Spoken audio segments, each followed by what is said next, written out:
This episode of Is This Adulting is brought to you by our Patreon supporters. If you'd like to learn more about supporting the show, click the Support the Show tab on our website, isthisadultingpod.com. It helps us keep the lights on here at Is This Adulting headquarters, or you can visit us at patreon.com/isthisadulting. Thanks.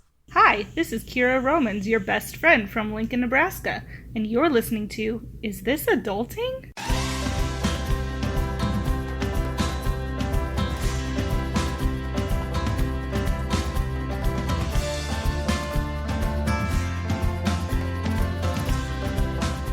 Hey everybody, and welcome to Is This Adulting, a weekly conversation between two best friends, navigating adulthood and our struggles with mental health as overgrown man-children. I'm best friend number 1, Stephen Pappas. And I'm your resident dirty girl. Number 2, Chris Grimmett. I'm sorry. Are you? I meant to say dirty boy, and then dirty girl came out, and it's just like, whatever. Chris, please, tell me more. Well, I will actually tell you all this really fast. So, hanging out in a hotel this weekend. Everything's normal. Everything's chill. Next thing you know, the group I'm with is having a conversation. And before you know it, they're like, how you getting, or why are you here? It's like, oh, here for family. And then 2 minutes later, they're like, actually, it's not for family. We're male strippers. And they were beef boys. If I've ever seen them, they were strong and super, and they're working their way through business school. So good for you. I don't actually know their real names, but I know they were giving me all different type of, what do you call them? Stripper names? I don't know what you say. But either way, I now consider myself part of the gang. Everyone knows of the skills I've got. Oh, God. All two of them. We got to stop it. This parachute's a knapsack. Yeah, we've got to stop it real quick. Well, I'm going to introduce our guest for this week because we can't have any of these conversations without a guest. We're just not good, the two of us together. We're just not. There's no chemistry. Do you think he wants a like a build-up music? Like a stripper tease kind of music, like I don't know. I'm sorry, I don't. He's nodding his head. Yes, he's bopping his head. All right, so you go and start introducing, and I'll go. Okay. All right. Well, should I come into the stage? We've got another best friend with us this week. You know him as Caleb on the Bright Sessions. Please welcome Briggon Snow. I just went SNL. Hey guys. Yeah, you did good. Hey. He's very timid. Hey, Briggon. Hi. Hi. I wasn't ready for that. Okay. I'm here to strip. Oh my gosh. Okay. Can you imagine? I'm here to please you with my eyes. I'm here to strip. That's the next phase is podcast strippers. Ooh. Oh my gosh. We've got something, everyone. Yeah. Well, that's going to be our new show. We're going to call it... I was trying to think of a riff on cereal, and the only thing I could think of was venereal, and that might be offensive. What about look at that hot pod? Ooh, there you go. Yeah. I like it. Oh I my gosh. Thinking about some good ones. Well, before we get into... Chris. Magic Chris Mike. Magic Mike. Oh my God. Okay, because it's good, right? You're brilliant. Yeah. I'm sorry. That's it. There we go. Keep going. So someone posted something in my podcast group, and before we continue with your introduction, Briggon, I really need everyone's opinion because it's really been rattling in my brain for a while. So are we all familiar with the site willyoupressthebutton.com? No, Okay. but I'm going to make some bold context clues that it has something to do with a button, and will I push it? Yes. Yeah, the answer is yes. So it is a site, and there's a button, and it gives you a this, but this, like condition. And so you have to decide if you will press the button or not, and I can't decide what to do here. Okay, so this has really been bothering me. I need everyone's opinion. In fact, everyone tweeted us if you would press the button. So you can eat anything you desire, and you will always be in great health. But Really? Nick Cage is going to sit down with you at every meal. He won't talk. He'll just make a variety of facial expressions at you for the rest of your life. Oh, definitely not press the button. Oh, I'd press that button. You would? Yeah, I would press that button. But he's got some creepy eyes. I mean, I'd be It's cool like, with but it free like once a pizza. week. I mean- but every... Wait, so it's free? No, but it's calorie free. You know, I changed my mind. I think I would press that button. I would get inside of that head of his, and I would just learn what's going on. What's going on with him? Tell me more about you. I know he can't talk, but it's okay. I'll still find a way to communicate with him. Oh, in the scenario, I was like, wait, can Nick Cage not speak? In the scenario you said he couldn't. I'll feed him. Eventually he'll start talking.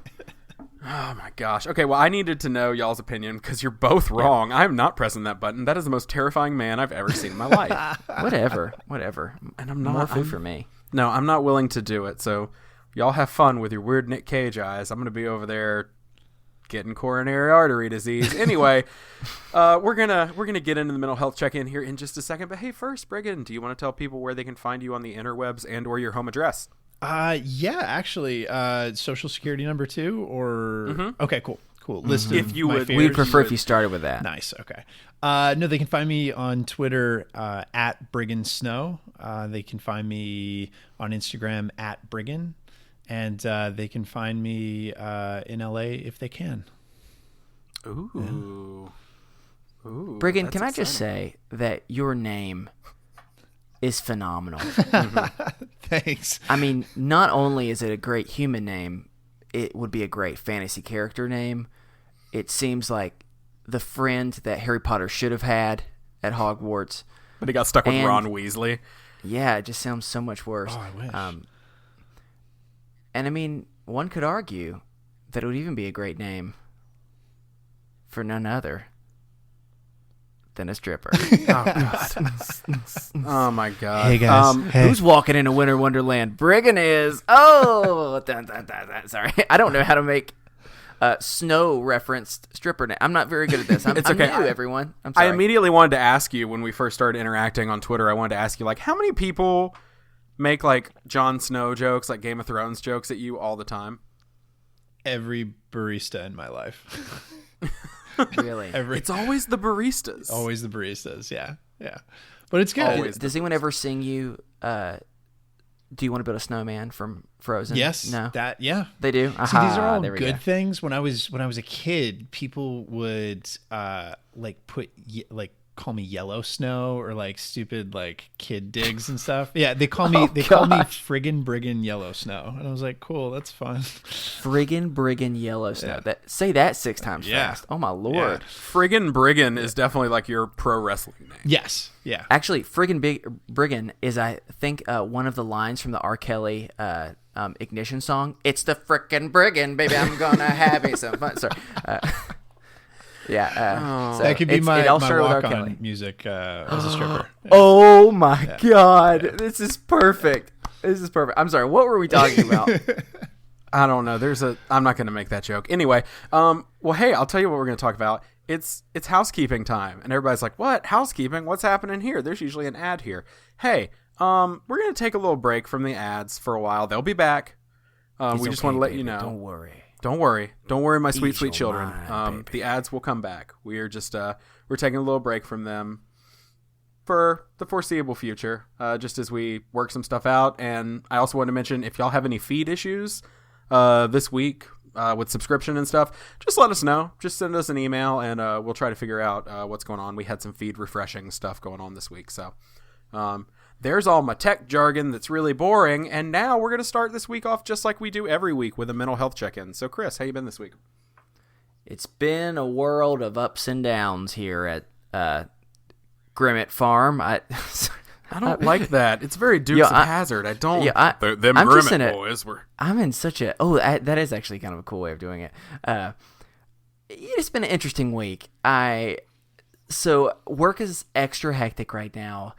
In some ways, I'm really excited because I'm able to take over some responsibilities for some friends who just kind of need a little bit of a break, which I'm really happy to be able to do so. But whenever you do that, you're kind of learning things that aren't really your forte, and it kind of makes you feel like you're all new on the job again. And because of that, I've been feeling a little extra stressed and specifically really struggling going to sleep again, which has been an on and off thing for a long time, but especially these last couple weeks.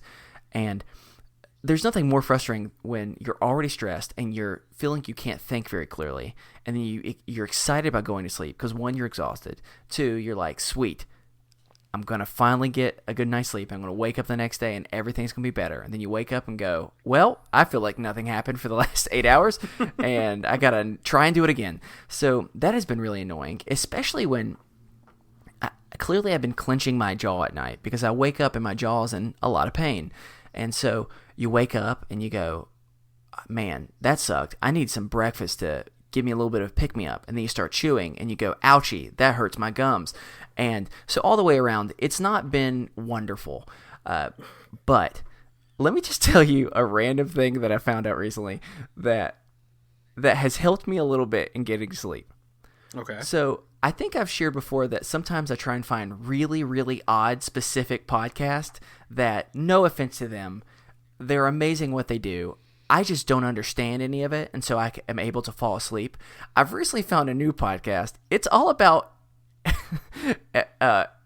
like I don't know what you call it, like aeronautics or like aerospace technology, where let me tell y'all, these people are so freaking smart.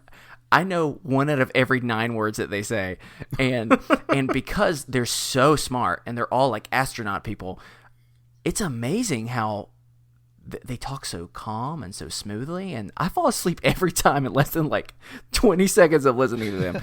and I know that's not what they want, but if I can at least give them a download every single day, it's better than nothing. And sure, they'd rather be teaching me about space, but in some ways it's possible that they are, and I may be slowly becoming the world's rising aeronautics. No, I don't know if that's even a word. not. Clearly it hasn't worked yet. But hey, this has only been a few days, so I'm getting there. So I'm always looking for fun, new podcasts that I can support them while also acknowledging that I plan on doing nothing but using them to fall asleep because they're much smarter than me. So that's been my new fun thing, and it's actually made me feel. It's made a frustrating thing a little bit more fun. It's like a way to kind of take a little bit of the power back from like, screw you, insomnia, I'll find a way to beat you. And so all in all, it's that has been keeping me going. And like I mentioned before, this weekend, I was out of town. I was at a wedding for one of my really close friends, and it was just really nice to recharge and just be around just a lot of great people, and simultaneously have conversations with a few of my family or my friends' family members that I realized about halfway through really didn't like me. And then it's just awkward because then you're like, okay, I don't know how to keep talking to you, but so that was fun. So all the way around, it was good. I danced. I ate. They had an ice cream bar. What up? That was an awesome idea. That's amazing.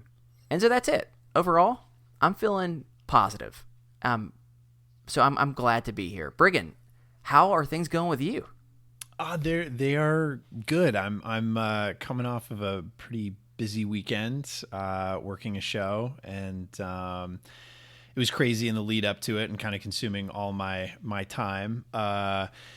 And now is sort of that drop off, sort of the day after. It was last night. It was the BBMAs, and you hit that drop off of like, okay, now it's back to pursuing some like projects that I've been developing that I have been developing before I jumped back into sort of this whole award show world, and now they're waiting for me, and they're still just as difficult as they were when I left them, and so I'd probably say it's a weird combination. I feel both exhilarated and absolutely exhausted, and I'm actually struggling to navigate in myself if I am feeling good or bad right now. I think it's a little bit of a mix of both. I'm sort of in a weird limbo right now at the moment, and that's frustrating me. So maybe not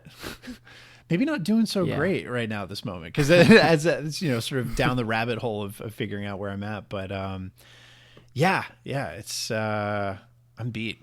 Definitely beat. I believe it. It kind of reminds me of a lot of times I feel whenever I've had a very extensive thing that I've been working on, or maybe like an extensive trip where I've been like every second has been surrounded by people and surrounded by a task, and then you're done. It's almost the dramatic change is like a complete culture shock. And for me, if it's anything like that, then I can understand and really sympathize. And I'm sorry that you're going through that, because it's both, I love having nothing to do now, but also I have nothing to do now. And so it's weird. The tricky thing was I have, again, I've been sort of developing these things, and one sort of like this baby project that I've been working on for a long time. We were going to be sort of getting into gear at this point, and somewhere in the middle of working on this show for the past couple of months, certain parts of it fell through. So now I'm on the other side of it, where it was supposed to be sort of momentum moving towards this goal of this one thing, and now it's kind of like, okay, now I've got the pieces in front of me. Now I got to figure out how to sort of regroup now that I'm re-entering everyday life. So it's it's tricky. Yeah. Well, I hope that you're able to, one, get some rest, and then two, find yourself some new momentum. Thanks. Because, yeah, I know that can be a rough area. So, Steven, how about you, man? Good, bad, both? Well, first I want to send just a word of encouragement to our guest. I can tell you one thing you got going for you, and that is your beard is what I aspire for my beard to be. Yeah. But will never be. Y'all go and just look at a fun little picture of Briggon, because he's got a handsome beard. Oh my God. It's just real good. I mean, I wish I had that for the stage. Let me be honest with you. I'd be getting a lot more tips. I wish I had a legit beard. I have this little spotty, gross thing. No, anyway, you've got a good beard.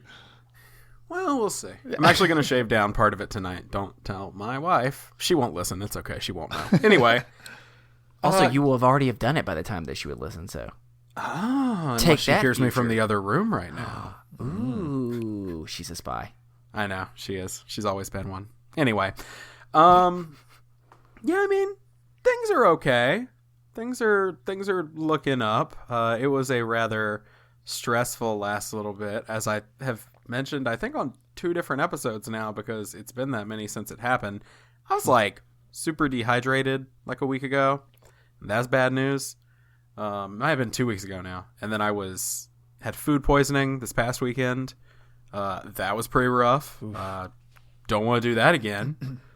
But yeah, it was just a lot of stuff, a lot of stress, a lot of things on our plate, business decisions, and I'm trying to get a job right now outside of this, working on finalizing probably a job and hopefully getting an offer here in the next week, that would allow me to continue to do this almost full time, but be able to have more input into our financial situation here. Like stripping? Yeah, Cool. That's what it is. Cool. You It's a caught very me. important job.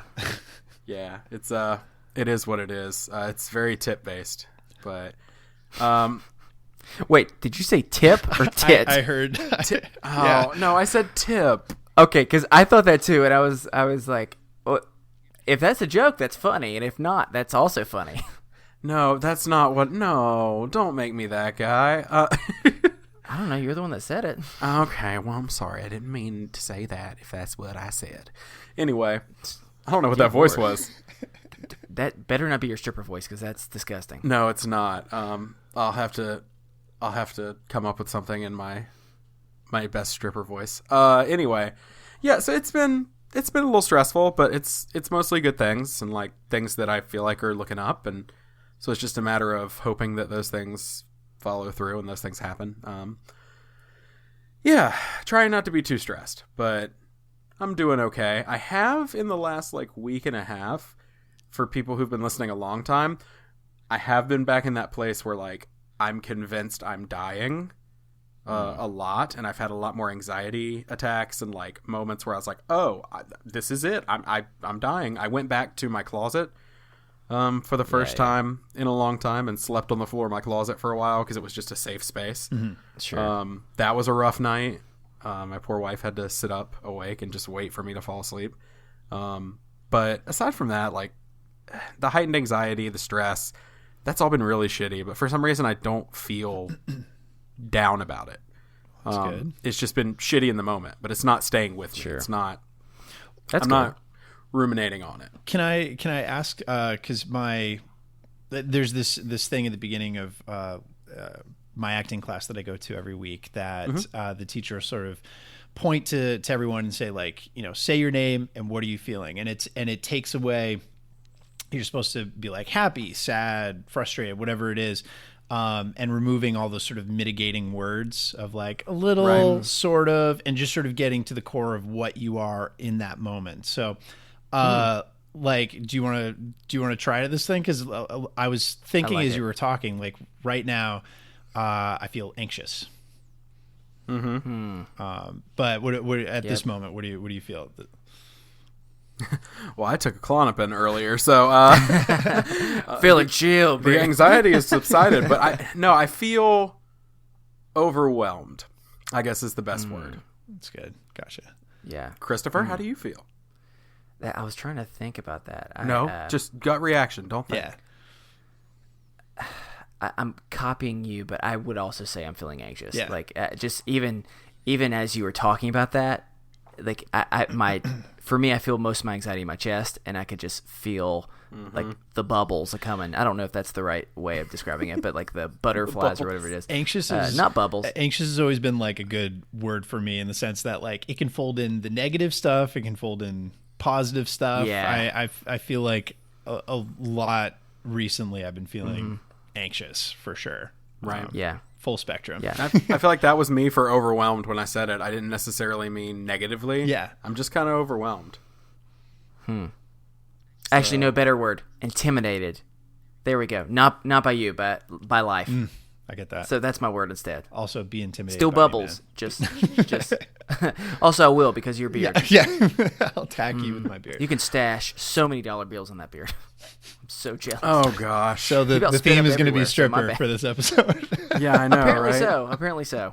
Well, I mean, I did literally start off by calling myself your dirty girl, which was not intended. That will not so- be the name of this episode. No, that's okay. Have you guys ever done on an just- episode the stripper name thing? The What is that? it's your first pet and the name of the first street that you lived on, and that's your stripper name. So I had a cat named Babsy, and the first street that I lived on was Ocean Street. So mine would be like Babsy Ocean, would be my stripper name. Ooh. Yeah. Chris? My first pet. Steven's dying. Mine sounds like a 1970s talk show host. Mine's like KC Barrett here with your evening news. Let's go over and see what the traffic report is. I sound what mine like I sounds. was a guest of honor at the royal wedding because, Let me hear because it. mine would be John Smith Sedgwick. Ooh, wow. Ooh. The I stories. like that though. Yep. My hermit crab. I had a hermit crab when I was 4. His name was John Smith. Smith. No, 5, because I was obsessed with Pocahontas. Of course. And so I named him after the terrible person who came and took land. Anyway, as always, if you have a mental health check-in you'd like to share, an idea of how we can encourage you throughout the week, remember, we're not professionals, but you can email us over at isthisadultingpod@gmail.com, and we will be coming up with a pretty new and interesting way of sharing our listener check-ins, so make sure you let us know if you want it shared on the show or not. That will be coming up here in the next month or so. And then if you also just want a place where you can talk to people more immediately, either about really something that's been on your mind, or you just want to post a funny GIF of something, that's welcome too. I have posted the video of the good boy, that very floofy dog that's just always telling you, like, you can do it. Yeah, I've posted that like 5 times, and, you know, on, I guess it was Saturday or Sunday, we lost an icon 10 years ago Saturday, which was Lil Sebastian. Lil Sebastian passed away 10 years ago, and so I posted a tribute video to Lil Sebastian. So, you know, it's just a matter of, you know, fun. insane. Yeah, I know. 10 years. 10 years without that little guy. He's up in horsey heaven, though. Goodbye, little Sebastian. I was hoping somebody. I was like, yeah, he is. He's 5,000 candles in the wind. Anyway, yeah, but you can post that sort of stuff over there, too. So you can find us as the Is This Adulting Best Friends. All right. Moving on to the first topic. So something interesting has happened, everyone. For the first time ever, Chris and I's topic is a stolen topic from the guest, and then we're also doing a guest topic. We did it. Yeah, so we were real original, and we were like, it's this week's the Briggon Show. Oh, boy. So Briggon Show instead of Briggon Briggon Show. Snow. Boom. Oh wow, that's not that good, but I No, still it's enjoyed not. it. So we took one of your 2 topics, and that's going to be our topic this week. We hijacked it, and then we'll do your second one later. So we are going to talk about sequels. Because Sequel. and here's the reason I wanted to talk about sequels. So on Friday night, my wife and I went and saw Deadpool 2. and so I had kind of sequels on the brain. And And what? And Deadpool 2? was it good? Did you like Deadpool? Yeah. Yeah. More of the same. Cool. Okay. It's just a whole nother. It's as good as the first one in my opinion. It's just, So you would say it's literally Deadpool 2. Yes. Like it's a really good. Okay, good. more Deadpool as well. Yeah, it's Deadpool as well. Everything. I was just like, yep, this is the same thing over again, and I'm happy with it. Nice. It's exactly what I wanted. But as we were kind of talking about what we were going to do as a topic, I was like, can we talk about that? Because I kind of have sequels on the brain now. So I guess this is the only time I can ever ask a guest this as we go into our topic. So when you came up with our topic, Briggon, what were you kind of thinking? Like, where did you kind of want to take it? Well, admittedly, like I sent you a few ideas, and again, my bandwidth has been just nothing this past week. So I was really struggling to come up with ideas, and I was looking around my apartment and just like lamp. Can we talk about lamp? Something like that. And I have a poster of one of my favorite movies, and it happens to be a sequel, and one that is not considered better than the original, but I like it more than the original. And it's interesting. Whenever I like mention it to people, it's a little scandalous because like, really, and I love it. So the poster that I have in my kitchen is Temple of Doom. Indiana I was Jones. about to say, don't say Temple of Doom. And it is. I absolutely, ever since I was a kid, I love that movie so much. And like I know, Why? I was really deep hoping down you were going to say like objectively- Police Academy 6. Oh God, no, no. I know That's like what I was hoping objectively, it's not like superior to the first, and yet I have probably watched that movie 100 times to every once I've watched Raiders. Because Right. I love that movie. So that's what popped in my head because I figured it's everyone has an opinion on sequels. So Yeah, Right, That and is true. I don't think just because a sequel isn't as good as the first one doesn't mean you can't love it. true. I would argue a sequel doesn't even have to be good at all for you to love it, and I think Usually Chris is a isn't. living example of that. Okay, are we gonna go and are we gonna get into this shit right now? Or Yeah, we we have are to go gonna on a get full into this. fight. All right, We're going to get let's into go this ahead shit and right do now. this. Let me make sure my headphones are on fully. And I think, was it Emily Reidner that was either on my side or your side? I can't remember. Well, there's one a our lot of people who are mods. against me, but There are a lot of all people who are against you on me this. So shall Christopher become my enemy. is a big fan of a film franchise that I would argue 0 of the films are good. Better But watch yourself. You it's the better. Fast and the Oh, Furious. I knew it. I knew it. Okay, Briggon, where do you fall? Steven? Okay, yeah, go ahead. Go ahead, explain yourself. I mean, it sounds so terrible. I really don't like the movies. However, I get why they like. I've seen a few of them and they're fun. I like it, but like I know some people that like ride or die love those movies. And here's the thing. That's the perfect response to say, since that is the key line in most of the movies. Oh, is it really? Right or die. You don't have friends, you have family. And here's the thing. Chris, I never ever have told you I don't like those movies. I don't like a few of them, but I don't like those movies. I just don't think they're good. There's a difference. You can like a movie and still not think it's good. Let me explain to you all. As you said that, a thunder like roll came through the clouds outside my Let me house. just break down a few things. Now, when I first watched these movies, I did not expect to like them. You were 11. because- Of course you would like them. Because, one, I hate cars. I mean, don't get me wrong. Am I fine with cars for the purpose of them taking me places? Yes. But as to show them off, I don't care one bit about cars, horsepower, any of that stuff. I'm driving around a freaking Toyota Prius, thank you very much, and I'm cool with it. See, I don't care anything about cars. Also, don't get me wrong, believe me, I'm well aware that the problematic aspect of just, hey, look at all of these young women and their bikinis, blah, blah, blah. So those are two major strikes that I would expect that I would hate these films. Is that a common thing in those movies? Yeah, at least in the like the trailers and stuff. Oh, okay. I'm docking boys- points for that. Boys, then I watched them. And the things that it taught me about family and loyalty and hard work and dedication has inspired me to this day. I am one of those people that I usually don't like movies that just explode the whole time. But for whatever reason, I can't get enough of them. I think they're all hilarious and they're all awesome. I told my friends that, including my wife. All of them said, "You're a disgusting slob. We will never watch any of these." I required them to watch. And next thing you know, they became hooked as well. And they realized, okay, this seems dumb. I don't know why I like any of this. I should hate all of it, yet I just can't. Well, would stop. you say? It's just- Would you say because it has like heart in it? I mean, the few movies that I have seen of it, like I did walk away from it being like, this is bad, but they actually they show that these people care about each other. Oh yeah. So, yeah.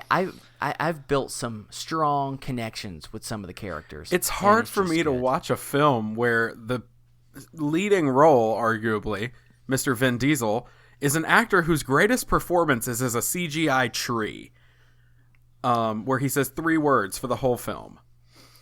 Steven, do you think he was performing when he was proving that he had love and care and he would do anything for his family? Then he really family's must most not care important because as he's well. real bad at expressing it.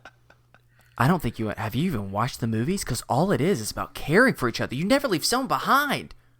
Ride or die, Steven. It's fine. I don't think that we're ever going to be able to agree. But all I'm saying is if you've watched the trailers in the past and you've said, that looks stupid, believe me, I get it. Because I said the same thing. And then I watched it. And then I learned a little bit more about life.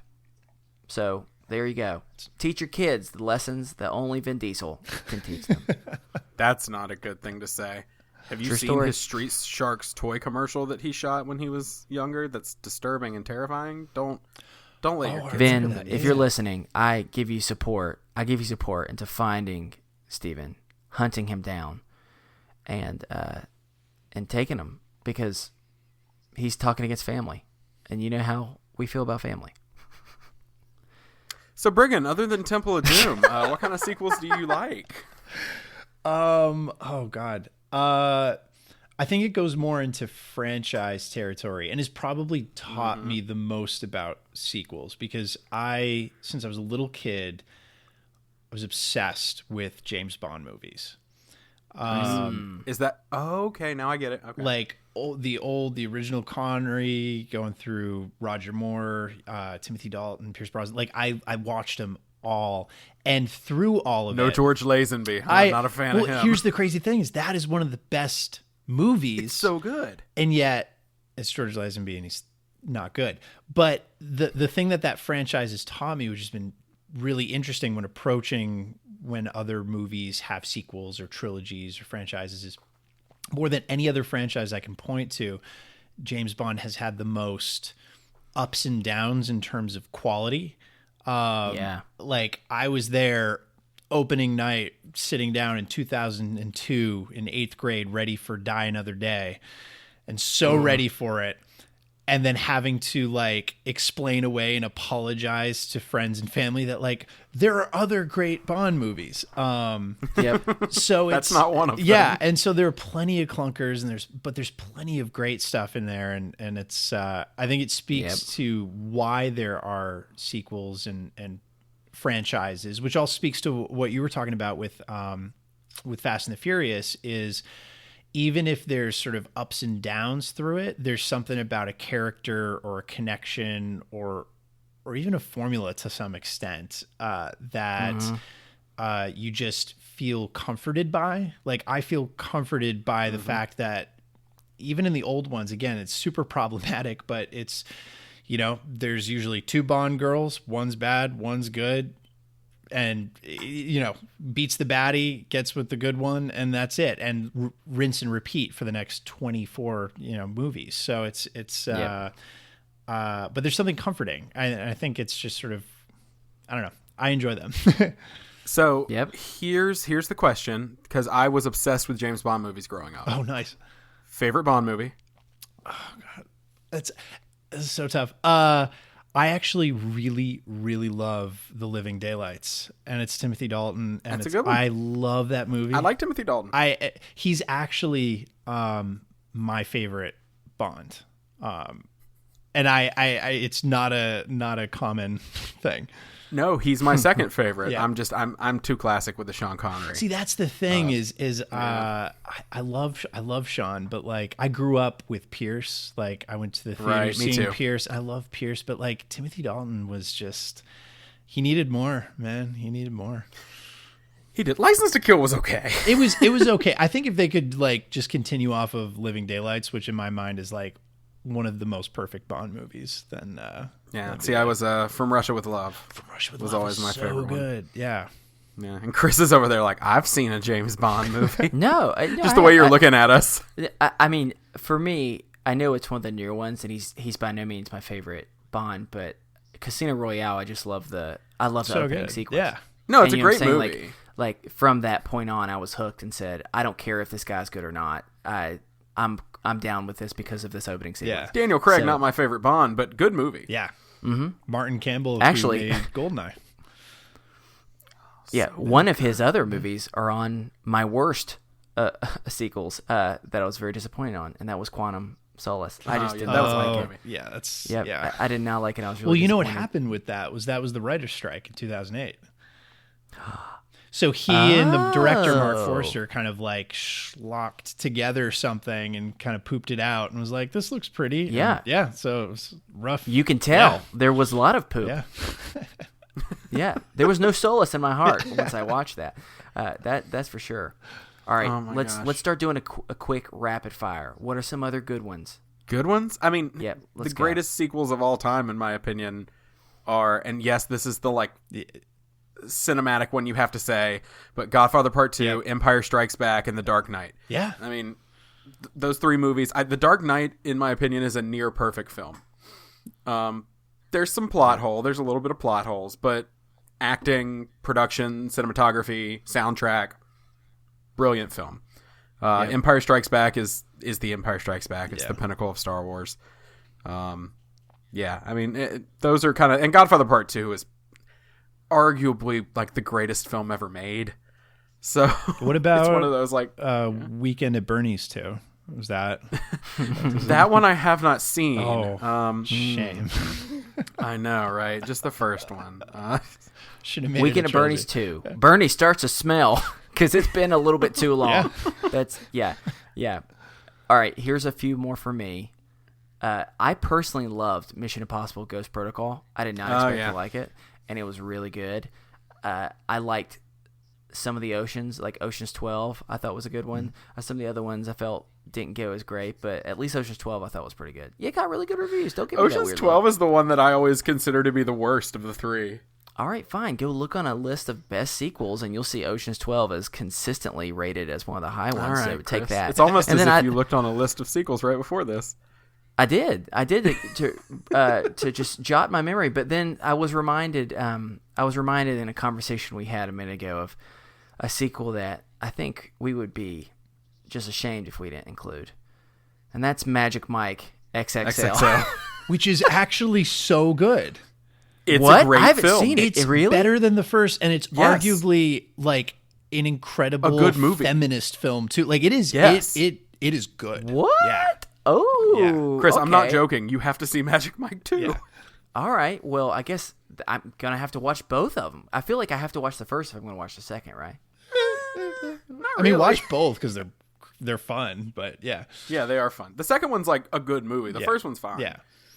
But So I mean, what is like? Okay, I know that there's dancing. I know there's weenies. I know there's sexy music, club bops. What else is going on in that? So I should be aware of. I mean, Is it good plot or is it mostly just good abs? first one, yeah. first one plot not great. Second one, interesting plot. Enjoyed it. Matthew McConaughey. I'll have to get back. I'll have to see. But Magic Mike XXL, I thought it was both a funny joke, but apparently it's actually a good movie. Yeah. So bam. All right, Yeah. I want to hear some of the worst sequels. Let's go for it. Speed 2. Lion King 2, Simba's Pride. That's all those direct to VHS. Except for I liked Return of Jafar and Prince of Thieves. Oh, and King of Thieves. Yeah. Oh, yeah. yeah, I can't find those on Blu-ray or else I would own them right now. so good. Here's one that I would consider. Transformers 1. Yep, I know I said sequel, but I don't care. Transformers 2, Transformers 3, Transformers 4, all the Transformers, I'm going to say bad. I'm with you on that. Though my fiance is so against me on that. Loves the Transformer movies. You know, Really? I like the first one. Yeah. Okay. But after that, I couldn't get on board. You Yeah, they're just not well made. You know what movie really, and I think this is like indicative of sequels and how it kind of feels like sometimes like a money grab, or they just want to sort of like milk the success of the first one. One of my all-time favorite movies, like top 3, is Mask of Zorro. Like absolutely love. It is a flawless movie. And then they did Legend of Zorro years later. And I remember being so excited because I loved the first one. And it just sort of kills all the goodwill of the first not one. good. Yeah.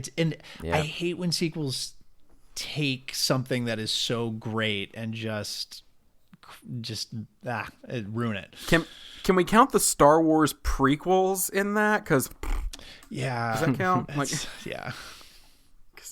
garbage. So tough. I'm trying to think of. I mean, and then if we're getting into bad sequels, like I'm a big nerd. If we're going bad sequels, Spider-Man 3, broke my heart. Amazing Spider-Man 2, broke my heart. X-Men 3 broke my heart, including Wolverine Origins and all that garbage. Yeah. And then just as a little kid growing up in the 90s, like Michael Keaton's Batman, 89 Batman, loved that movie. Yeah. Batman Returns, loved it. All that Tim Burton dark Batman, that's what I saw on the animated series when I was growing up. That's what I loved.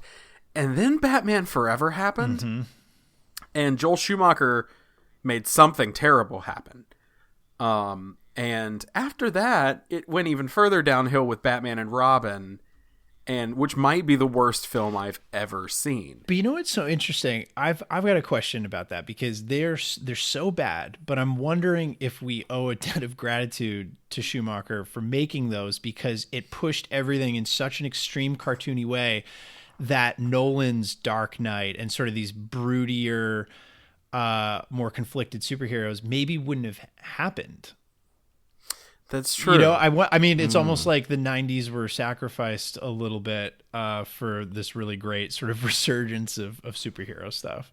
And I like the resurgence. Yeah.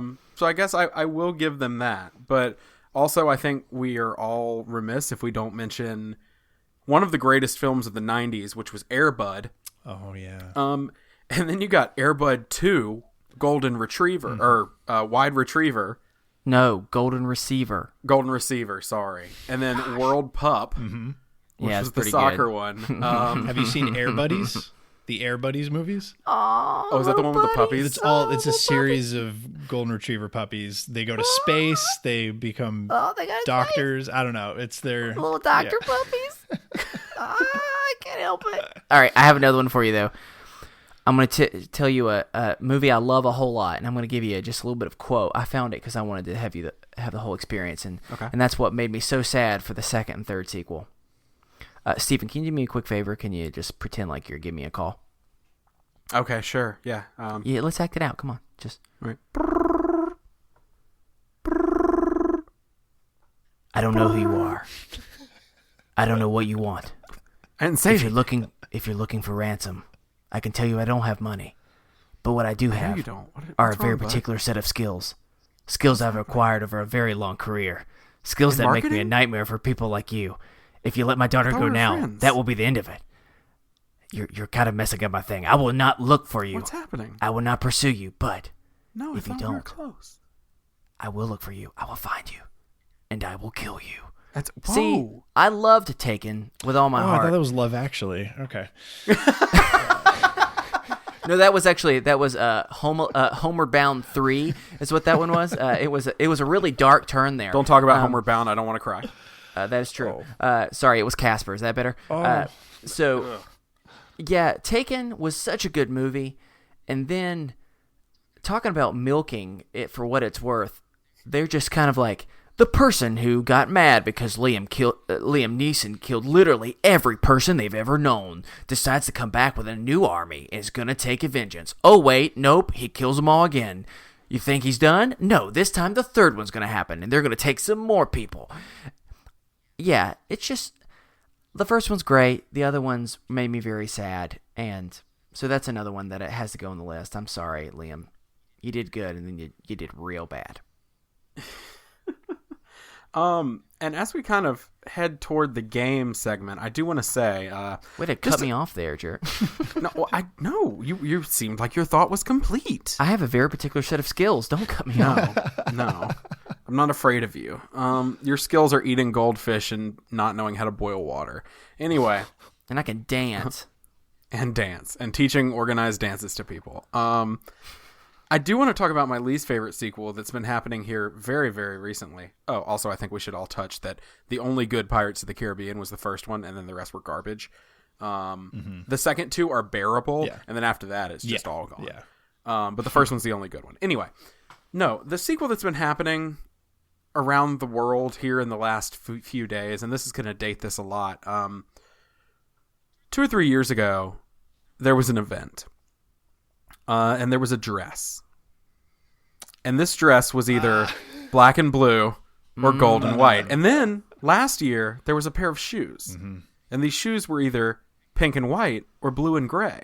That one wasn't as exciting. Not as exciting. The dress was still the one that blew everyone's mind. And then, last week, we were gifted, nay cursed, with the Laurel Yanny debate. Yanny. And... Laurel, Yanny, Laurel. Just to fill out the trilogy of garbage, we got that. Very much like the Pirates trilogy. The first one was good, but then the other two just didn't live up to expectations. By the way, it's Laurel. If you think otherwise, you're all crazy. I was a Yanny guy. Really? Yeah. I actually objected. Like, I cannot hear Laurel. I know it's a lower frequency. I keep I listen to it all the time because I'm really into it. No. I listen to it a lot too. I heard both. Oh, now we're so topical like every other podcast out there talking about Laurel and Yanny. Yeah. That sounds like a weird sitcom from the 90s in the Alps. Like Laurel and Yanny. Yeah. Like an Eastern European version of The Odd Couple. Next on Laurel and Yanny. Hello, my name is Laurel. Laurel. I'm here to dance for numbers. I Shut up. I am Yanni. Come to me. I have dance. one voice, and this is it. I don't know what voice it is from. That's Anfisa from 90 Day Fiance. That is true. Oh, that is true. Oh my God. Okay. Well, I've enjoyed this conversation on sequels, but good. I think it's time to get to the game. Okay. But before we get to the game, we're gonna take a quick break. We'll be right back with more Is This Adulting?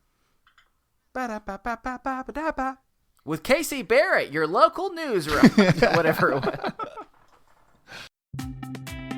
Hey everybody, best friend number 1, Stephen Pappas here, breaking in with your weekly podcast recommendation. So this week we're recommending the Hamilcast, and yes, you all know my obsession with Hamilton, so this was bound to happen sometime. In this American podcast about an American musical about a bastard orphan, your host Jillian Pensavalle talks to her co-hosts and guests about all things Hamilton, including how it brings people together, how we find ham references in everyday life, and the general brilliance of the show, from people actually involved in the production, to the minds behind some of the best social media accounts inspired by Hamilton, to teachers who use their music to get students excited about history and everything in between. This show has had on everybody from Anthony Rapp, who originated the role of Mark in Rent, to Lin-Manuel Miranda, to Christopher Jackson, to just all these wonderful people involved in the production of Hamilton, and it's been incredible to listen to. So definitely check it out if you're a Ham fan, and hey, if you're not, what are you doing? Go listen to Hamilton. It's so good. Yes, I know everybody's been talking about it for like 3 years now, but that's because it's amazing.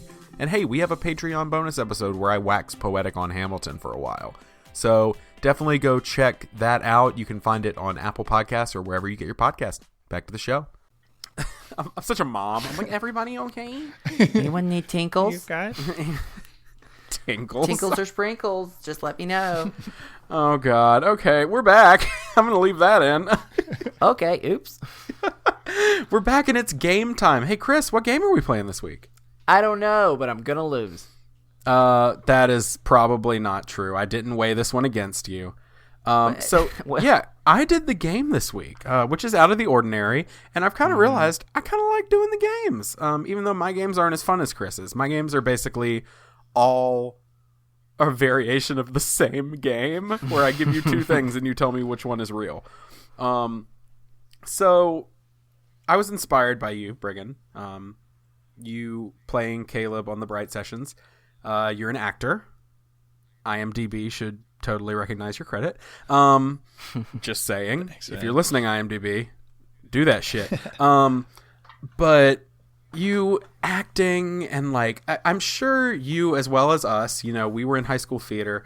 All of us come from a place when we've done some acting, some performing, some entertaining, where we've maybe had to do some things that we weren't proud of. We maybe have some projects we wish we had never done. And so we all come from humble beginnings, but sometimes we fall. And so this is a game I'm calling Bumble Beginnings, which is the worst name in the history of game names. Bumble Beginnings? Bumble Beginnings.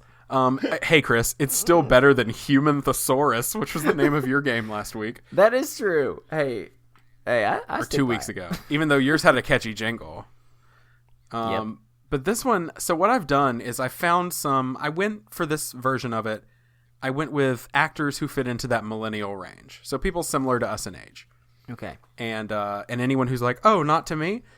Remember, millennials are anybody who was born between the year 1980 and 2000. So you're still a millennial, whether you think it or not a lot of times. Some sociologists actually say it goes back as far as 1976. Anyway. Wah, wah. Sociology nerd alert. Anyway, so I found actors and actresses who fit into this kind of age range. And what I've done is I've researched their early careers.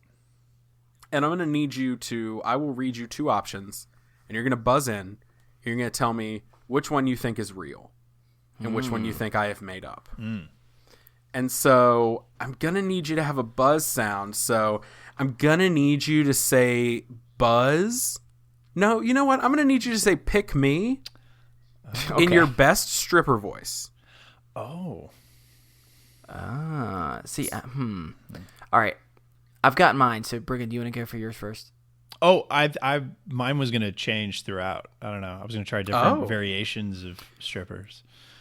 I'm going with a body positive version where everyone always thinks of young, buff strippers. But what about those who are just trying to get by and they're in their 80s? So I'm going with pick me. I don't like that sound at all. That's him. That's him gargling. So. Also, if we have any listeners that strip or are exotic dancers for funds, we're not making fun of you, I promise. Oh, it sounds like we are. Yeah, that is not the intention. No, not at all. Respect. Okay, Briggon, do you want to give me just a sample of what one of yours might be? Maybe I'll do like a Svetlana kind of thing, like pick me. Ooh. She's got a deep voice, that Svetlana. Oh, yes, pick me. Oh, gosh. You think she's got a body? What about me? Oh, that was him standing up. It's a very painful experience to watch him. Okay, so I have 5 of these. We're going to see which one of you. I should write down a score here or else I'll miss it. I can't find my notepad. This is brilliant audio. Why are you doing that? I'm trying to think of what would be a good name for my... I think I'm going to go with Whiskers. That's my stripper name. Okay. I like it. I don't know why. Whiskers. Okay. I don't know what that means, but I don't want to think about it too much. All right, Whiskers, Svetlana, are you ready? Yes. Oh, okay. There's something oddly sensual about that, Briggon. I'm not going to lie to you. What about my voice? And yours, Wrinkly, or whatever your name was. Whiskers. Whiskers. All right. So the first one here, Jennifer Lawrence, is one of the hottest names in Hollywood today. But there was a time when she was not so well known. In fact, there was a time when her acting roles involved, is it A, her dressing up as a high school mascot on an episode of Monk? Oh. Yeah. Damn it. I'm sorry. I was still hearing the question. I'm sorry. That's one of my favorite facts is that, she played a mascot on Monk. Well, he got a point. Well, damn. I need you to know that the opposite was the other choice was it was her roles involved her dressing up as a high school mascot on an episode of Monk, or her standing in a giant clamshell in a commercial for the Polly Pocket toy line. And I'm really bummed. Oh, I'm sorry. You know what? From now on, you don't get to do that. You have to. Crap. You have to hear the whole Shuck thing. it, Svetlana. Fine. You have to hear the whole thing because Briggon's too smart. And I'm actually going to send you an image here in the chat. So that you can see this. Can I do that? Just Jennifer Lawrence in all her mascotty glory. I have a lovely There gift she there for you. is. I'll Can't be tell honest what with she you. is. This entire time, I thought you said Jennifer Gardner. So that Jennifer was a Lawrence. surprising thing to see. As soon as I saw a picture, I went, that's not the girl from Freedom Riders. Oh, That's not the girl. Jennifer Garner's not from Freedom Riders either. That was Hilary Swank. Oops. With my old age, I can't remember what I'm doing. Oh, God. All right. So Briggon is up 1 point, but it's still anybody's game. Clearly, All right. I'm going to lose. Probably. It's probably because you're focusing so much on that voice, bud. Maybe. You're being such a goof. All right. So before she was the mother of dragons, Amelia Clark was preparing by becoming the mother of raptors. She starred in this dinosaur film titled, is it Triassic Attack or Dem Bones? Pick me. Christopher. Inspired from my own lack of calcium, I must go with Dim Bones. Them Bones is a spiritual, which is Oh, actually the song, oops. the knee bones connected to the leg bones. That's Yeah, why that song. sounds familiar. Yeah, it is not Dem Bones. It was Triassic Attack. And Well, that's the song I danced to, so Dim It is- Bones.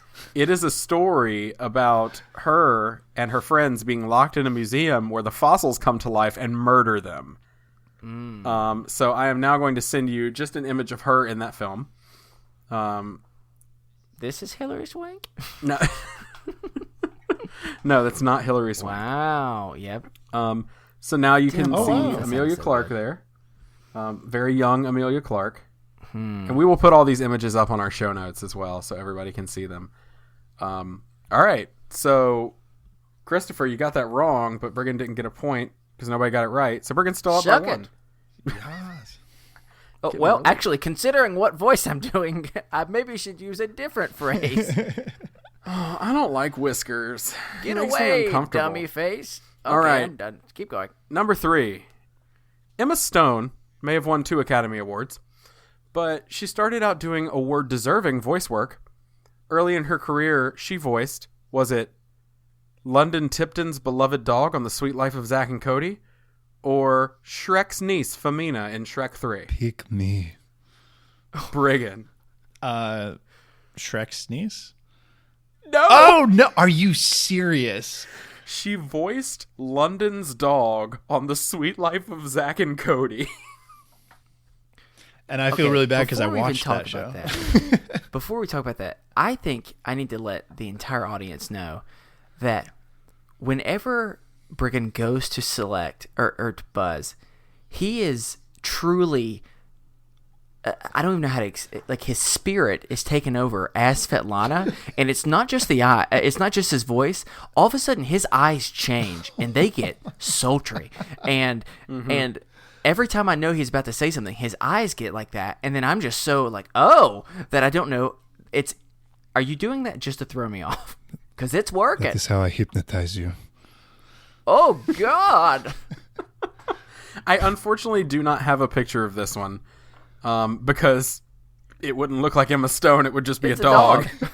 But she did voice the little Pomeranian that London carried around with her everywhere. Wow. All right, so going into the 4th out of 5, Briggon has 1, and Chris, you have 0 still.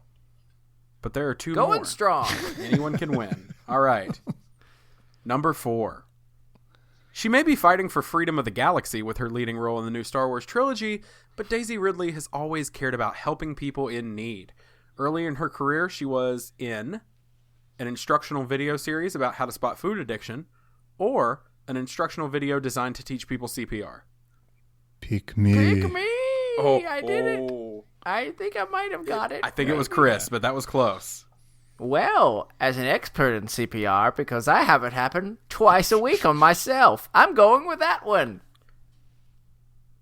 Well, Chris, you've made it interesting because that is correct. Boom goes the dynamite. So, I'm going to send you an image of this because I have to. And I hope you enjoy it. So, essentially what this was, it's basically a role-playing driver's education course with periodic choose-your-own-adventure breaks to allow students to make split-second decisions that will either save a person's life or doom them to die in a cold concrete tomb while two men stare helplessly on as they get lost on their way to Chili's.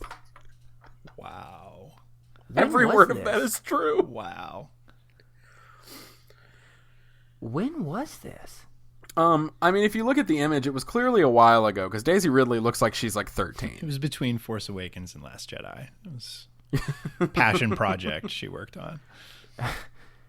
This is such like a horrible, scary, like choose your own adventure game. Yeah. You know, Yeah. like this is where either way it's going to make you feel really bad. All right. It is tied. Whoever gets this one wins the game. And if nobody gets this one, I'm going to give it to Briggon. All right. So, Okay. number 5. We're going to stay in the Star Wars universe. Before Adam Driver was a regular on Girls and he was steamy, shirtless emo Kylo Ren in The Last Jedi, he was famous in his local town paper for A, complaining about mayonnaise, or B, his cat running for the school board chair. Pick me. Oh, she got it. Dang it. It's Briggon. All right, what you got? I'm going to go through... I'm going to pick the cat. Who... Briggon, you've won. You were wrong, but you've won. I mean, I'm so conflicted. I lost, but I won. I'm warning you the game because you are our guest and you tied, so It was you really win. Mayo? It's okay. I creeped everyone out. I deserve to lose. Yeah, so he was complaining about mayonnaise. Let me send you the image here of him in his school paper when he was in high school. Oh my god. So apparently Adam Driver's so school. young. And Yeah, I his know. ears are so big. And he's holding his pack of mayonnaise very aggressively. Wow. Like, look at this mayonnaise. So apparently Adam Driver's school was levying an outrageous 50-cent upcharge to any student who wanted the condiment on their sandwiches, and he volunteered to become the face of the student body dissent. Good on you, So Adam. yeah. Over mayonnaise. Huh. Yeah. Hey, stars, they're just like us, am I right? Anyway, so that was the first and probably last edition of this terrible game that I've come up with. But not the end of Whiskers. No, never the end of Whiskers. They've been trying to get rid of me for 40 years. Oh, God, I don't like Whiskers at all. The Anyway, doctors so call me a medical mystery. you are a medical mystery. This has been Bumble Beginnings. Let's hope it never comes back. This is on par with Noise Boys for the worst game we've ever created. So, yeah. Briggon, I'm so sorry you had to go through that. I had fun. You're welcome, everyone. You're welcome. See, I'm a pretty I'm just amazing so voice happy actor. that Jennifer Lawrence monk fact actually paid off, knowing that. So, Yeah, it was your only win. so that's all I know. I'm just glad that I definitely know who Jennifer Lawrence is. How do you not know who Jennifer Lawrence No. is? I know who Jennifer Lawrence is. I just thought I heard you say Jennifer Gardner, and I thought Jennifer Gardner for a second was in Freedom Writers. Hey, Chris. Yeah. You know it's Jennifer Garner, right? What Not am I Jennifer saying? Gardner.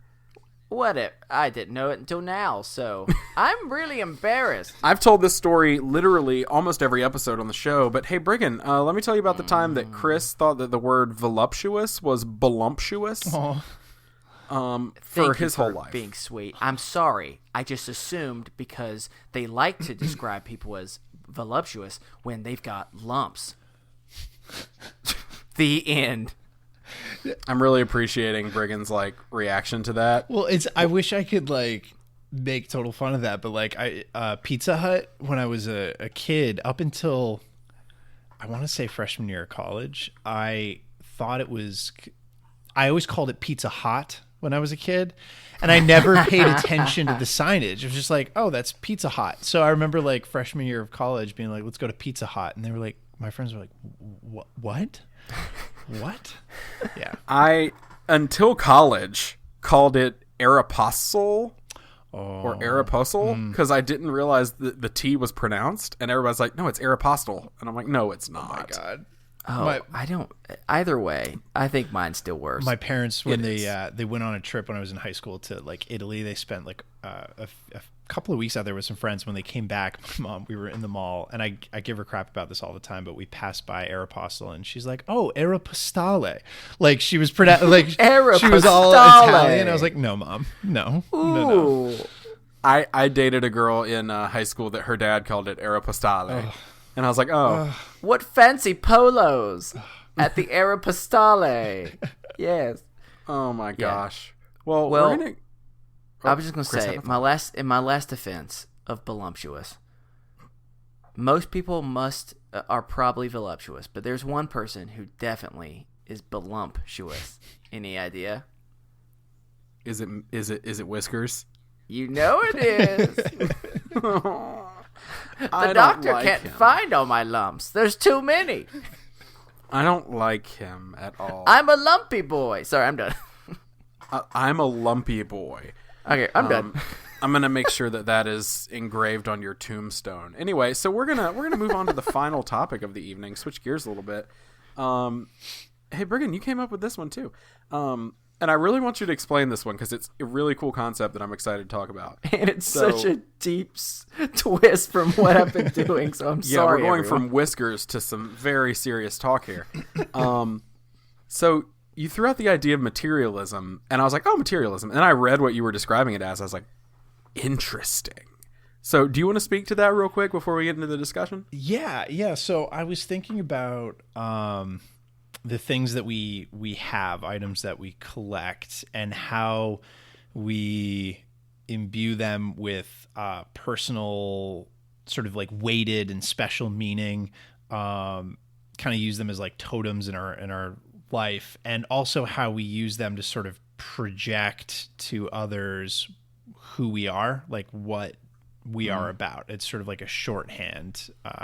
So you walk into my apartment, you see the specific wall hangings of movies or things that I like those are carefully curated to tell you at a glance like who I am.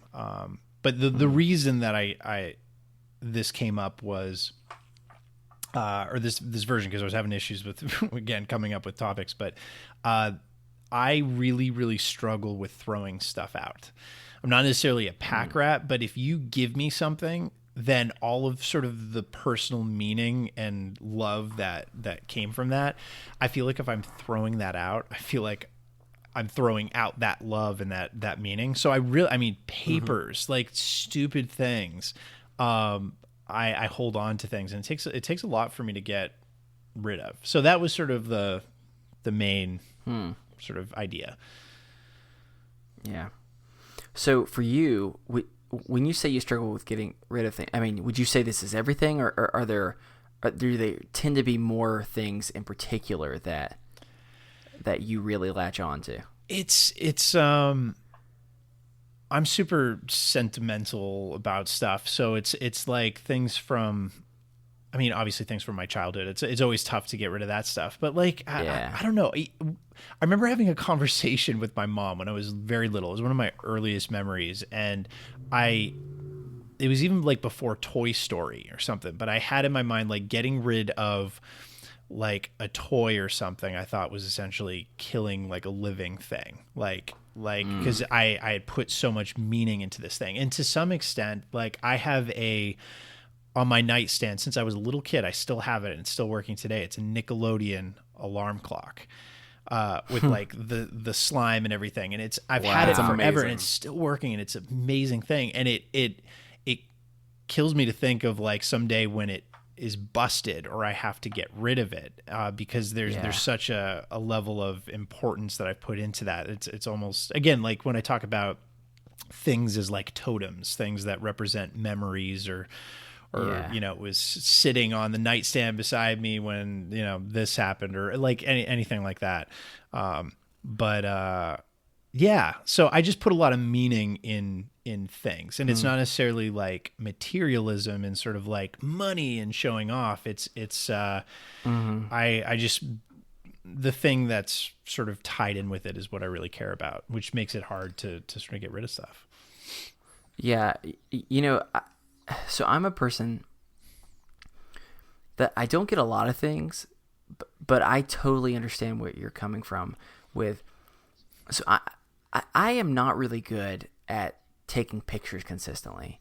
I'll be in pictures if someone, like says, hey, let's take a picture together or whatever, but I'm really bad at taking pictures to serve as like a placeholder as that memory.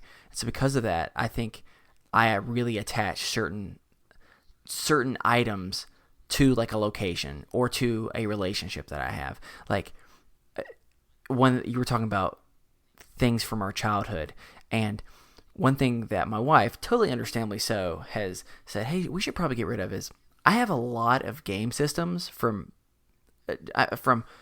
every possible game system. Do all of them work? Yeah, technically. Does some work better than others? Yes. But it takes a huge like area in our closet, and I keep saying I'm going to set them up, and I've moved multiple times and I'm no longer setting them up. Right.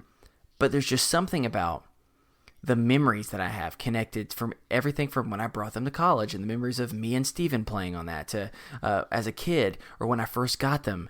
And it's just so interesting how now I'm getting deep here, but I think for me, I think home we've talked about this with someone before, but the sense of home has changed a lot over the years. Now, I could still go back to the home I grew up in. Now, that's a luxury that many people don't have. But it still no longer feels like home. And really home is usually whatever place I'm in at that time. And so I think having some of those articles are what give me that sense that I still have home with me, that like longing for whatever that might be. And it's great, but it also sucks every time you move or something and you realize I have all this stuff that I'm not doing anything with, but also I would have a weird like session of mourning if I had to get rid of it, So I'm with you, and it's so, I think it's both so cool as well as I think it's cool in many ways, but I also struggle with, I wish I had more of that connection to geographical areas than I did. But I think it's because how often do things change? I mean, the freaking place I live now, there's all these new buildings that weren't there when I first moved in, and so it's almost not recognizable. So I guess maybe that's the reason why we hold on to things that haven't changed, I mean, Steven, what about you? You collect all types of stuff, so I know that you struggle with this. I do. And I imbue meaning on a lot of like random things that I relate to people. For instance, like, I think I've mentioned this before on the show, when my grandfather passed away 3 years ago. He had this jar that he kept on the back of the stove. It was a ceramic jar, and it said grease on it. It was like a piece of pottery that had been made like somewhere in the South. And when he'd make breakfast in the morning with me, and I'd always grow up making breakfast at 4:30 in the morning. With the country grease or the thing grease? Bacon grease. Okay. Yeah, no, I didn't know which grease was on the can. Yeah. Grease. No, not my Greek grandparents. Well, considering you're Greek, that's why I am was Greek, wondering. yeah. No, my Southern grandparents. He would always pour bacon grease in there and then use it as butter, essentially, for other dishes and stuff like that. And I remember cooking with him in early mornings when everybody else was still asleep. And like, so like for me, when he passed away, my grandmother's like, what do you want? Like, of his things, is there anything that means a lot to you? And I was like, I want the jar. Yeah. And she was like, what? Yeah. I was like, I want the grease jar. And she was like, okay. And so I have that hanging on a shelf in our living room, and I look at it every day. I've got that in there. I have his chair too that I grew up watching baseball games in. Like, I have that same chair. Same with my dad. When he passed away last year, or I guess he almost 2 years ago. No, year and a half. Anyway, I ended up with a lot of just stuff that I kept for needing to keep it, But as I've gone through, I'm like, that doesn't hold meaning. That doesn't hold meaning. But there are a few things like that to most people are probably stupid, but I'm going to keep. Yeah. But for me, as far as collecting goes, I mean, I've talked about this before, but within arm's reach right here is the first comic book I ever bought. It is framed. It sits on my desk. And I used to buy 40 comic books a week from the quarter bin, so $10. I'd read them, put them in a backpack, bike home, read them all week, and then bike back up with $10 the next weekend and buy 40 more. And that comic book is worth approximately $2.75. So nothing, but I keep it framed up there because like that started me on a path that brought me to who I am. In a lot of ways, comic books took a kid who was raised in a very conservative background, with a lot of very close-minded ideas, and opened me up to a world that was accepting of everyone, regardless of whether they were alien or robotic, or just other people of other races, ethnicities, orientations. Like, cool. Like, that was mind-blowing to me as a kid, growing up in rural North Carolina. And so those things mean a lot to me, and I have trouble letting them go. When I had to sell my comic book collection, when we got married for space and money, we were real short on money. And as I try to make this podcast work, we're real short on money again. And I'm like, I just have a few comics left. I don't want to have to sell them. But when I had to sell them, I had like a legitimate emotional reaction because I've had some of these books since I was 10 years old. And I loved them and cared for them. And to people who don't get it, that sounds so stupid, I'm sure. But like, they mean so much to me. When I had to sell them, I had a whole run of this series called What If, and I've talked about it before on the show, and it was like an Elseworlds tale. It was basically like one-off issues that were saying, well, what if this happened instead of what really happened? And that was hard for me. I had to sell them like 3 years ago, and I sold my whole run, and it was really, really difficult for me. And we had a listener, actually, Chris, calling out Chris Osborne from the Play Comics podcast. He actually sent me the first volume of that comic book, collected in trade form. They don't even make it anymore. He found one out of print, and he sent it to me in the mail. Oh, wow.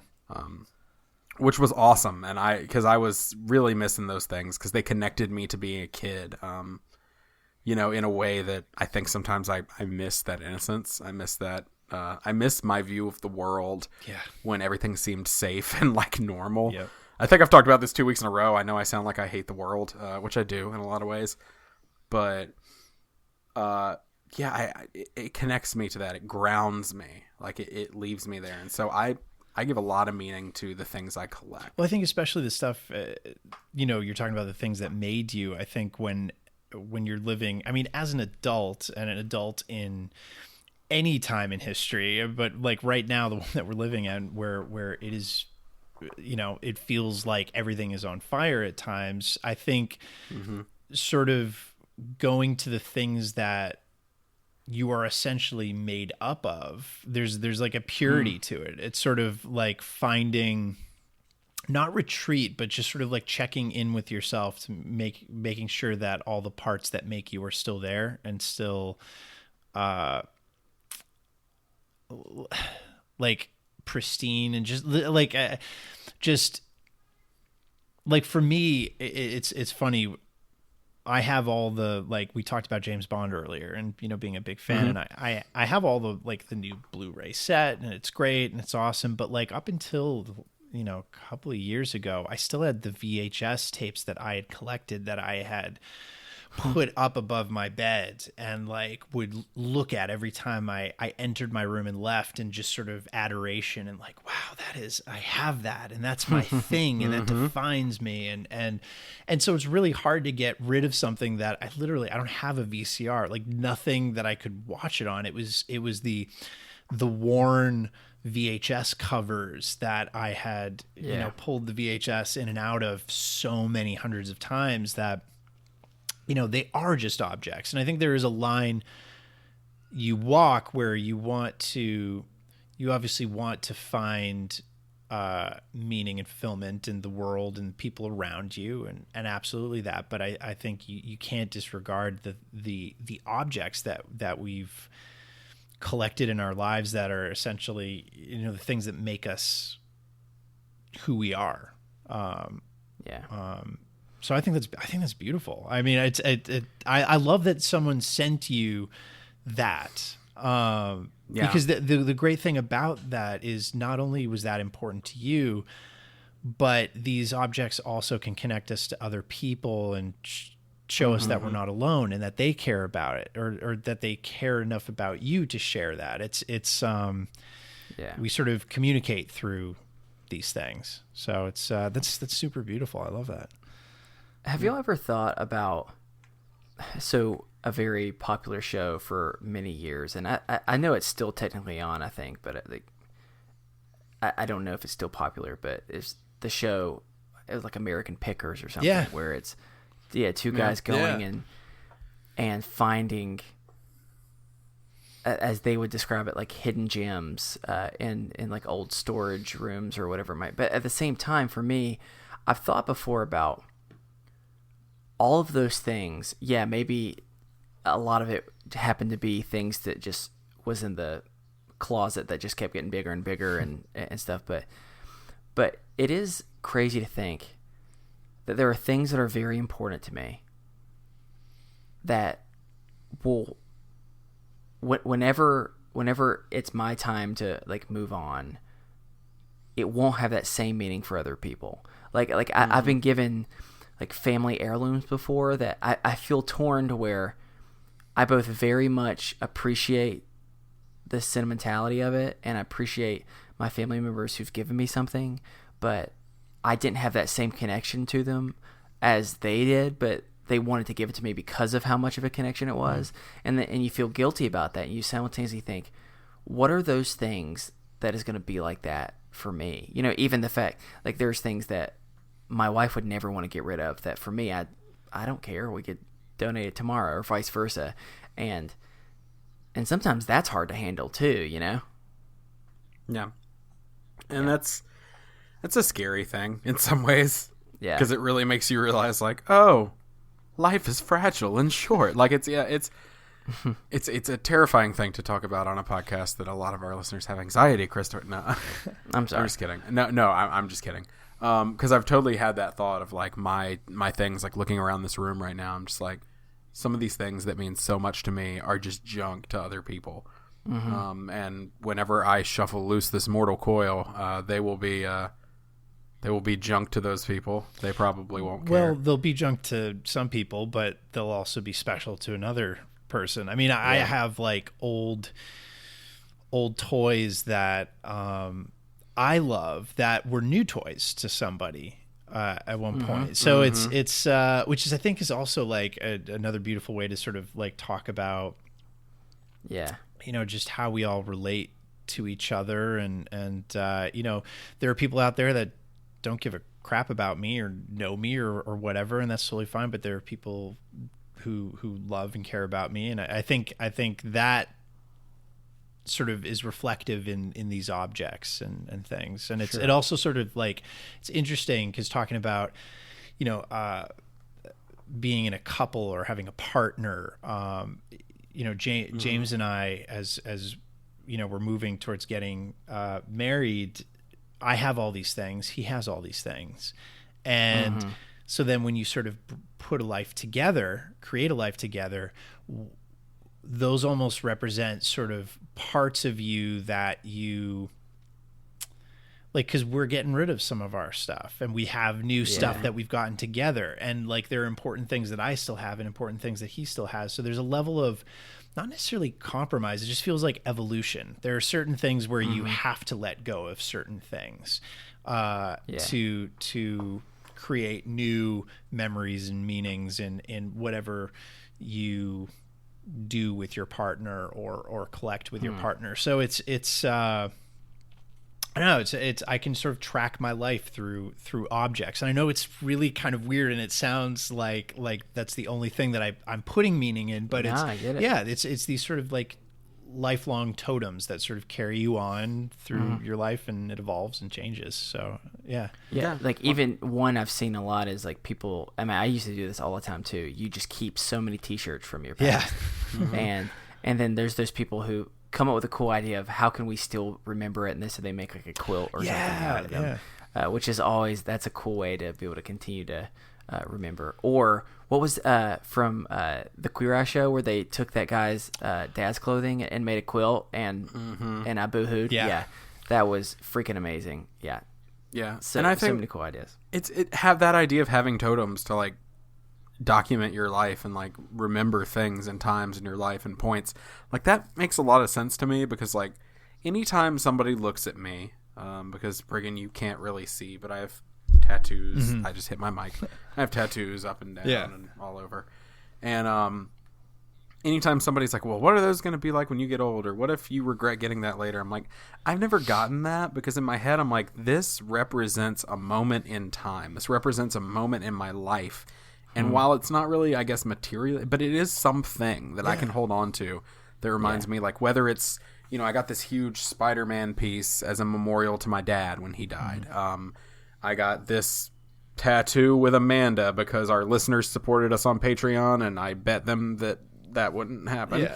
And so now I did. So it's like these little things in my life that were just moments in time that I either relished or suffered through or did something. Like, to me, it's documenting. And so having items that do that makes total sense to me. Well, what's amazing is how you're saying that is I've always seen, and this isn't a new thought, and, you know, it's in movies and books and everything, but like humans are storytellers. We live and communicate by stories. So it's the idea that a tattoo or an object, or, you know, I'm seeing sort of a little bit of the room behind you, and I imagine when you look around, you could point to every single item and say, this was from this time. I was probably feeling this way, and this led me to this thing. And that's like and there's a story behind everything. And I think actually it's cool, because this conversation has sort of like brought that out in my mind. It is all story. It's the story of your life. It's what's important to you.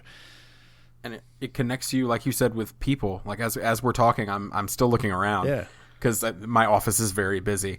And as I'm looking around, I'm looking over, and on the top of my desk, I have my dad's roll top desk that he had, which is another thing that I'm super attached to. But he had that my whole childhood. His great grandmother bought it, or his grandmother bought it for him, my great grandmother, and like I was never allowed to go into it as a kid. So now I'm like, oh yes. But on the top of it, because it's a roll top, there's a shelf kind of on the top, and all the way across is pop vinyls and stuffed animals and drawings and postcards and letters that listeners have sent to us. And I've got them all there, and I can look at almost every single one of those and tell you how I was feeling when I got it, the emotional response I had when I got it, and who sent it to me and why. And like I get all emotional and boohoo, and it's just one of those things of like, it connects me with those people and those moments in my life. And it's a really cool thing. I love that. I just want to sit and talk about this all night. This isn't a good conversation, but we need to let you, big thunder roll. That's my cue. Well, we're going to wind it down, but if you would like to send us a topic for discussion or a mental health check-in, or if you have anything else on your mind, we would like to remind you we are not professionals, but you can send that to us over at isthisadultingpod@gmail.com. You can follow us on Twitter, find us on Facebook, either at our Facebook page, facebook.com/isthisadulting, or over on our Facebook Best Friends group, which is the Is This Adulting Best Friends. And Steven, I think that a fun thing would be, I want to see people post in our group some of the things the items that they hold of just extreme value that for whatever reason. I think that's a cool way to kind of post pictures if you got them. People, so post pictures if you got them. If not, or if you're not comfortable sharing pictures, just tell us. You know what items in your life you have meaning to. Either they remind you of a person or a moment or a thing in time. I think that could be really cool. So or even stuff from your past. Because, I mean, heck, you said you talked about one that was important to you, and one of our best friends was able to get that to you. So that'd be a cool thing if someone's looking to be like, I have one of these, and I need to get rid of it. I think that could be a cool thing, too, to be able to let it continue to live on. What If comics or Saga pop vinyls that you need to get rid of, they can live on through me. You can send that to us at P.O. Box 1441, Matthews, North Carolina, 28106. And also, Briggon, you said you're getting married. Yeah. Congratulations. Thank you. Thanks. And we will be awaiting our invitations at P.O. Box 1441, Matthews, Yes. North Carolina, 28106. I mean, And, I don't want to ruin my surprise, but you've got some entertainment coming. And Come to me, Whiskers. he's 80 years old. He moves very slowly, and nothing about it will be attractive. It's going to happen. Anyway, yeah, where was I? You can follow us on Twitter at @istthis_adulting. Find us on Facebook at those places we already talked about. Or And hey, Whiskers. And Whiskers. We're going to set up a Facebook account for Whiskers. No, we're not. We're not doing that. Yeah, let's not do that. Let's not do that. But also, something you could do real quick. It takes like 5 seconds. Just subscribe, rate, review over on Apple Podcasts or wherever you get your podcasts. That really helps us out and helps more people find our happy little corner of the internet. So that'd be a fun thing. And hey, tweet at Briggon. Tell him congratulations. And thanks for coming on the show. Thanks for having me. And listen to the Bright Sessions. Yeah. Listen to the Bright Sessions, y'all. We'd like to thank the collection for the use of our theme music, The Borrowers, off their album Ars Moriendi. Okay, for real now, Briggon, thank you for coming on the show. Thanks for having me. This is awesome. Yeah, we had so much fun. Do you want to remind everybody where they can find you? Yeah, it's at Briggon Snow on Twitter and at Briggon on Instagram. And yeah, say hi.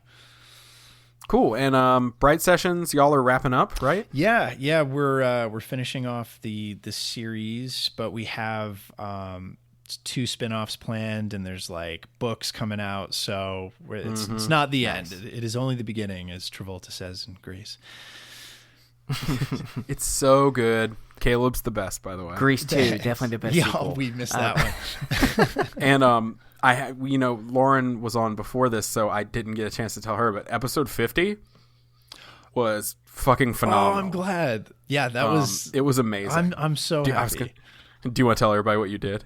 Yeah, it's a musical episode, so it was a long time coming. And we worked on that for a while, so it was so nice to get the response that it did. Oh yeah, I loved it. Absolutely loved it. But y'all check out Briggon, check out the Bright Sessions, check out all of Briggon's projects that he hasn't told us about yet, but he will via his Twitter when the time comes. So just go follow him on Twitter at Briggon Snow, correct? Yes. And then, yeah, you'll know all of it. You'll know as much as we know, which is not much right now, but we'll know a lot later. All right, that is going to do it for us here on Is This Adulting this week. I've been your best friend, Steven. I've been your best friend, Chris. And I've been your best friend, Briggon. And remember, kids, be happy, stay healthy, and go hug someone. Because you never know, they may be on their way to a bachelor party where Whiskers is the entertainment, and they're going to need a little bit of love before that, because it's going to be a rough night, y'all. It's going to be a beautiful night. Don't you shame Whiskers. You haven't seen Whiskers, though. There are bones in places there shouldn't be. No, we are body positive, and don't you kink shame anyone who's into Whiskers. Don't yuck somebody's yum, Chris. Hey, all I'm saying is, I know Whiskers, and Whiskers is... I would say Whiskers... I imagine Whiskers as the runner-up to the star of The Mummy. He almost made the cut for who would be the Mummy in Brendan Fraser's classics. Ooh, other sequels as well. But yeah, he's lean. He's lean, mean, and you can see a spleen. That's all. I thought you were going to say his ween. Whiskers. All right, have a good week. Bye. Bye. Oh.